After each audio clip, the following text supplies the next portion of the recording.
I want to read you something from a book called The Grandeurs of St. Michael the Archangel. Let me see here if you wanted to get it. I got it from, well, sort of an obscure website, but I really like it. I use it all the time. And it says, The Grandeur of St. Michael the Archangel, and Dr. Nicola Ricci, vicar parish priest of Procida.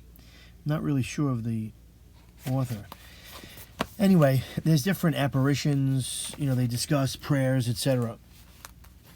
And there's a novena here, and there's just a part of the novena. I'm not doing the novena, but I wanted to read a section here about the greatness of St. Michael and his protection of humans, just to share this with you. Okay, so it says, the glory St. Michael enjoys in heaven mainly comes from the protection he exercises on angels, and the one he never ceases to extend on men, from the investiture of God himself. This protection does not cover only a single family or single nation or city or kingdom, but it covers the family of men in its universality. He has been conferred this protection because of his merits. Just like Pharaoh entrusted the whole of Egypt to Joseph and appointed him a master over his possessions, in the same way God, by raising St. Michael, appointed him a master of the heavenly court, close to him.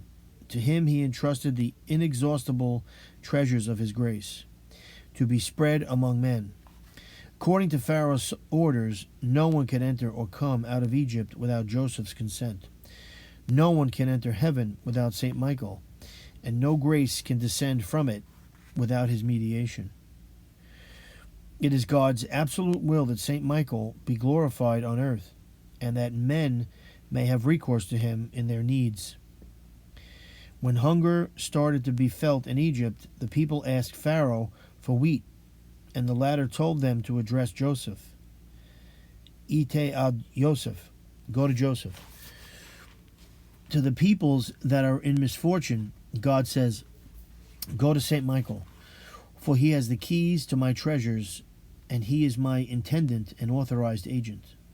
To every one of us, God asks, the devil is putting you to the test, and you want to gain the victory over him. Go to St. Michael.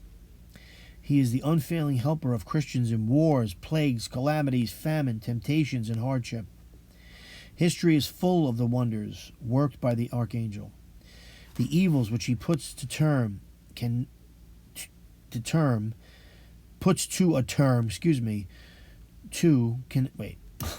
the evils which he puts a term to cannot be counted any longer, and every people can tell of his benefits after they had invoked him. But the surest way to obtain his protection remains to have a pure heart and forcefully keep purity in your soul. Being himself a pure spirit in the highest degree, he finds his pleasures in dwelling within pure hearts. And a debased heart or will attached to evil have never attracted the eyes of St. Michael. Prayer. St. Michael, I find shelter under the shield of your protection. Being a sinner, I implore your protection, to have the strength to go away from sin. Through your seraphic charity, grant me from Jesus Christ to keep his grace in my soul and body, far from any stain. And of course, purity is when we obey the commandments. Love God, love your fellow men as best you can, right? And do what God wants you to do as best as you can. Take care.